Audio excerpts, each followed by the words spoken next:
नमस्कार दोस्तों, मेरा नाम है अमरजीत और आज हम बात कर रहे हैं एक ऐसी फिल्म की जो असल जिंदगी की उस घटना पर आधारित है जिसने पूरे देश को झकझोर दिया था। एक हाई प्रोफाइल परिवार, डॉक्टर पिता, मां बाहर और बेटी की घर में हुई रहस्यमयी हत्या। फिल्म की कहानी शुरू होती है मुंबई शहर से। डॉक्टर सचिन महाजन एक प्रसिद्ध सर्जन हैं जो अपने परिवार के साथ शहर के पॉश इलाके में रहते हैं। उनकी पत्नी आशा महाजन और उनकी इकलौती बेटी श्रुति महाजन। श्रुति सिर्फ 65 साल की है, पढ़ाई में तेज लेकिन आजकल थोड़ी बागी हो चली है।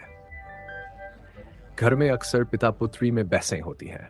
कहानी उस दिन से शुरू होती है जब आशा महाजन एक पारिवारिक समारोह में शामिल होने के लिए बाहर जाती हैं। वो रात वहीं रुक जाती हैं। घर पर डॉक्टर सचिन और उनकी बेटी श्रुति अकेले हैं। रात को सब कुछ सामान्य लगता है। सुबह होते ही जो हुआ उसने सबको हिलाकर रख दिया। अगली सुबह जब आशा महाजन वापस घर लौटती है तो बाहर पुलिस की गाड़ियां लगी होती हैं। मीडिया वाले भी खड़े होते हैं, कैमरे, रिपोर्टर, सब कुछ। आशा घबराकर अंदर दौड़ती है। अंदर का नजारा देख उनके पैरों तले जमीन खिसक जाती है। पुलिस घर में खड़ी है, चारों तरफ हड़कंप मचा है।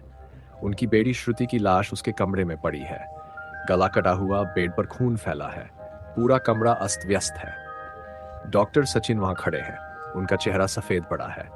आशा को कुछ समझ नहीं आता। वो बेहोश होने लगती है। पुलिस उन्हें संभालती है, पूछताछ शुरू होती है। सबसे बड़ा सवाल यही है कि जब घर में कोई बाहर से नहीं आया, दरवाजे खिड़कियां अंदर से बंद थीं, तो फिर श्रुति का मर्डर कैसे हुआ? डॉक्टर सचिन बताते हैं कि वो रात को देर से ऑपरेशन करके लौटे थे। उन्होंने बेटी को सोता हुआ देखा। सुबह जब मेड आई तभी लाश मिली। मेड यानी नौकरानी का बयान लिया जाता है। वो कहती है कि उसने सुबह दरवाजा खोलकर अंदर आकर लाश देखी, चिल्लाई, तभी डॉक्टर सचिन नीचे आए। लेकिन पुलिस को सब कुछ सामान्य नहीं लगता। शक गहराता जाता है। मीडिया में खबरें तेज हो जाती हैं। डॉक्टर ने की बेटी की हत्या, मुंबई के हाई प्रोफाइल केस में नया मोड़, ऐसे हेडलाइन पूरे शहर में फैल जाती है। पुलिस घर की तलाशी लेती है, सबूत जुटाए जाते हैं। डॉक्टर सचिन के कपड़ों पर खून के निशान मिलते हैं। वो कहते हैं कि उन्होंने बेटी की लाश को छुआ था, इसलिए खून लगा। लेकिन पुलिस संतुष्ट नहीं होती। श्रुति का मोबाइल और लैपटॉप चेक किया जाता है। उसके चैट्स, मैसेज, कॉल डिटेल्स खंगाले जाते हैं। पता चलता है कि श्रुति का एक लड़के से अफेयर चल रहा था जो उसके माता पिता को मंजूर नहीं था। पुलिस को पता चलता है कि कुछ दिन पहले घर में इसी बात पर झगड़ा हुआ था। डॉक्टर सचिन ने बेटी को डांटा था, सख्ती की थी। इससे शक और गहरा जाता है। पुलिस डॉक्टर सचिन से सख्ती से पूछताछ करती है। उधर मीडिया में उन्हें विलेन बना दिया जाता है। रिपोर्टर उनके घर के बाहर डेरा डाल लेते हैं। लोग तरह तरह की बातें करते हैं। कोई कहता है डॉक्टर ने गुस्से में मारा, कोई कहता है कोई राज छुपा है। मामला उलझता जाता है। इसी दौरान पुलिस को सीसीटीवी फुटेज मिलती है जिसमें घर के आसपास रात को संदिग्ध हरकतें दिखती हैं। डॉक्टर सचिन के एक करीबी दोस्त का नाम सामने आता है जो अक्सर घर आता जाता था। पुलिस उसे भी पूछताछ के घेरे में लेती है। इसी बीच फॉरेंसिक रिपोर्ट आती है जिससे पता चलता है कि हत्या के वक्त घर में 3 लोग मौजूद थे, डॉक्टर सचिन, श्रुति और नौकरानी। फिर पुलिस श्रुति के सोशल मीडिया पर गहराई से पड़ताल करती है। वहां से एक लड़के का नाम निकलता है जिससे श्रुति गुपचुप मिलती थी। अब शक की सुई हर तरफ घूम रही है। घर के नौकरों से लेकर डॉक्टर के दोस्तों तक हर कोई जांच के घेरे में है। मां आशा टूटी हुई है। वो समझ नहीं पा रही कि उनकी बेटी को किसने मारा। उनके पति पर शक है लेकिन दिल मानने को तैयार नहीं। डॉक्टर सचिन का बयान बदलता रहता है। कभी कहते हैं उन्हें कुछ पता नहीं, कभी कहते हैं उन्होंने शोर सुना। पुलिस को ये बातें गड़बड़ लगती हैं। इसी दौरान पुलिस को एक अहम सुराग मिलता है। मेडिकल रिपोर्ट से पता चलता है कि श्रुति की मौत देर रात हुई थी जब घर में सिर्फ डॉक्टर सचिन थे। अब पूरा शक उन्हीं पर गहराने लगता है। मीडिया में डॉक्टर को सीधे कातिल बता दिया जाता है। चैनलों पर बहस होती है। समाज में लोग बातें बनाते हैं। डॉक्टर सचिन खुद को बेकसूर बताते हैं लेकिन उनके बयान और सबूतों में फर्क पुलिस को उलझा देता है। डॉक्टर सचिन पर चारों तरफ से दबाव बन चुका था। मीडिया उनकी इमेज को पूरी तरह कुचल चुका था। चैनलों पर डिबेट चल रही थी। कोई कह रहा था कि पढ़ा लिखा इंसान भी कितना गिर सकता है। कोई कह रहा था कि शायद ये पूरी सच्चाई नहीं है। पुलिस को मेडिकल रिपोर्ट और कुछ सबूत मिल चुके थे, जिससे शक डॉक्टर सचिन पर ही सबसे ज्यादा था। घर में उस रात सिर्फ 3 लोग थे, डॉक्टर सचिन, उनकी बेटी श्रुति और नौकरानी। मान आशा घर से बाहर समारोह में गई हुई थी। पुलिस ने डॉक्टर सचिन को हिरासत में ले लिया। उनसे घंटों पूछताछ हुई। बार बार एक ही सवाल पूछा गया, उस रात क्या हुआ? डॉक्टर सचिन कभी कहते कि उन्होंने कुछ नहीं किया, कभी कहते कि उन्हें होशहीन ही कि बक्या हुआ। उनकी उलझी बातें पुलिस के शक को और पक्का कर रही थी। उधर मीडिया में खबरें उड़ रही थी। पूरा समाज डॉक्टर को दोषी मान चुका था। लोग उनके घर के बाहर प्रदर्शन कर रहे थे। सोशल मीडिया पर उनके खिलाफ गालियां और नफरत की बाढ़ आ गई थी। इसी बीच के समय असली मोड़ आता है। पुलिस को फॉरेंसिक रिपोर्ट से एक नया सुराग मिलता है। श्रुति के शरीर से जो बाल और फिंगरप्रिंट मिले थे, वो घर के ही एक पुराने नौकर कृष्णा के निकलते हैं।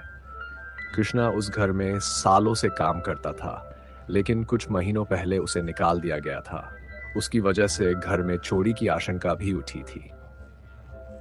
अब पुलिस को शक होता है कि हो न हो, हत्या में उसी का हाथ है। पुलिस फौरन कृष्णा की तलाश में निकलती है।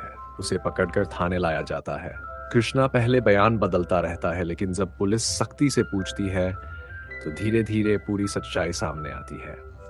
कृष्णा बताता है कि उसे नौकरी से निकाले जाने का बहुत गुस्सा था। उसे लगता था कि डॉक्टर और उनकी पत्नी ने उसे बेइज्जत किया। बदला लेने की नीयत से वो उस रात चोरी करने घर में घुसा, लेकिन जब वो अंदर घुसा तभी उसकी मुलाकात श्रुति से हो गई। श्रुति ने उसे पहचान लिया। उसने शोर मचाने की धमकी दी। डर के मारे, घबराहट में, कृष्णा ने वहीं रसोई से चाकू उठाया और श्रुति का गला काट दिया। श्रुति वहीं बेहोश होकर गिर गई। कृष्णा भाग गया। उस वक्त डॉक्टर सचिन घर में थे, लेकिन उन्होंने कुछ नहीं सुना, क्योंकि वो थकावट के कारण गहरी नींद में थे या बेखबर थे। सुबह जब नौकरानी ने लाश देखी, शोर मचाया, तभी डॉक्टर सचिन को होश आया। तब तक बहुत देर हो चुकी थी। पुलिस कृष्णा का कड़ा इंटरोगेशन करती है। आखिरकार कृष्णा सब कुछ कबूल कर लेता है। उसके खिलाफ सारे सबूत मिल जाते हैं। फिंगरप्रिंट्स, डीएनए टेस्ट, सब कुछ उसके खिलाफ जाता है। अब पूरा केस पलट जाता है। डॉक्टर सचिन, जिस पर सबने उंगली उठाई थी, वो निर्दोष साबित होते हैं। पुलिस प्रेस कॉन्फ्रेंस कर बताती है कि असली कातिल कृष्णा है, डॉक्टर का कोई दोष नहीं। लेकिन तब तक बहुत देर हो चुकी थी।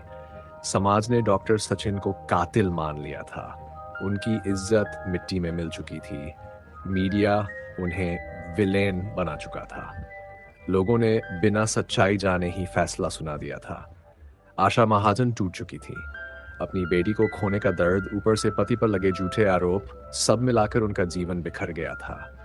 कृष्णा को गिरफ्तार कर जेल भेज दिया जाता है। कोर्ट में केस चलता है।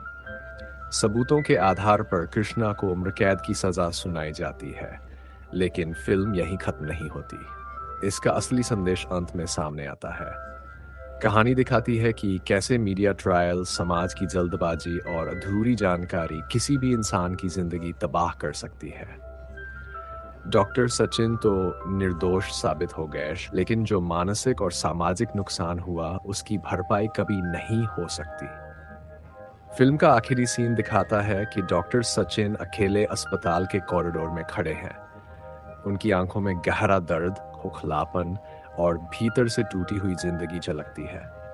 मीडिया वाले अब दूसरी खबर में लगे हैं। लोग आगे बढ़ चुके हैं, लेकिन एक पिता जिसने बेटी को खोया और समाज की नफरत झेली, उसकी जिंदगी वहीं थम गई है। फिल्म खत्म होते ही दर्शकों के मन में यही सवाल छोड़ जाती है, हम कितनी जल्दी किसी को गुनहगार बना देते हैं बिना सच जाने। यही है रहस्य मूवी की पूरी असली कहानी, सच्ची घटना पर आधारित, जो सोचने पर मजबूर करती है। अगर आपको ऐसी और असली घटनाओं पर आधारित फिल्मों की कहानी सुननी है, अगर आपको ये वीडियो पसंद आया हो तो वीडियो को लाइक करें, चैनल को सब्सक्राइब करें और कमेंट में लिखें जय शंभाजी महाराज।